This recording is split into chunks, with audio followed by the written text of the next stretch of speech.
दर्शकबिन नमस्कार। हालै सार्वजनिक भएको नेपाली फिल्म सिटामोलको 1 मिनेट 49 सेकेन्ड लामो टिजरले यति बेला सिनेवृत्तमा राम्रै हलचल मचाएको छ। आउँदो साउन 23 गते अर्थात् अगस्त 8मा प्रदर्शनमा आउने तयारीमा रहेको यस फिल्मको टिजरले दर्शकहरूमा निकै उत्सुकता जगाएको छ। यही जुन 29मा सार्वजनिक गरिएको यस टिजरमा नायक सौगत मल्ल र नायिका बेनिसा हमालको मुख्य भूमिका रहेको छ। टिजरको सुरुवातमा सुनिने जुम्लेलीलाई जीवन जल्नै गुण हजुर, रोल्पालीलाई सिटामोल नै सुन हजुर भन्ने संवादले फिल्मको विषयवस्तुमा गहिरो सामाजिक र भौगोलिक सन्दर्भ रहेको सङ्केत गर्दछ।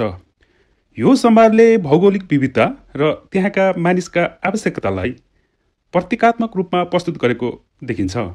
टिजरमा सौगत मल्ल खुट्टामा समस्या भएको पात्रको भूमिकामा देखिएका छन्, जहाँ उनी बैशाखीको सहारामा उभिएको दृश्यले उनको पात्रको शारीरिक चुनौतीलाई दर्शाउँछ। टिजरमा सौगात र बेनिसाको जोडीले आर्थिक सङ्कटका कारण उनीहरूको वैवाहिक सम्बन्धमा आउने उतार चढावलाई प्रस्तुत गरेको बुझ्न सकिन्छ। यो पक्षले फिल्ममा व्यक्तिगत सङ्घर्ष र सम्बन्धका जटिलताहरूलाई गहिरोसँग केलाइएको हुन सक्ने अनुमान गर्न सकिन्छ। टिजरको निर्माण पक्षलाई धेरैले सकारात्मक प्रतिक्रिया दिएका छन्। उच्च गुणस्तरको छायाङ्कन, कलात्मक निर्देशन र कलाकारहरूको प्रभावशाली प्रस्तुतिले टिजरलाई थप आकर्षक बनाएको छ। सामाजिक सञ्जालमा टिजरको भिडियो तीव्र गतिमा भाइरल भइरहेको छ।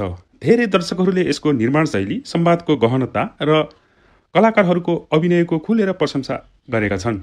समग्रमा सिटामोलको टिजरले दर्शकहरूलाई केवल मनोरञ्जन मात्र नभएर एक गम्भीर र मन छुने कथा अनुभव दिने अपेक्षा जनाएको छ। यसले नेपाली सिनेमाको गुणस्तरमा नयाँ आयाम थप्ने सम्भावना पनि देखाएको छ। आजका लागि यति नै। थप समाचारका लागि हाम्रो च्यानल हेर्दै गर्नुहोला र सब्स्क्राइब गर्न नभुल्नुहोला। धन्यवाद।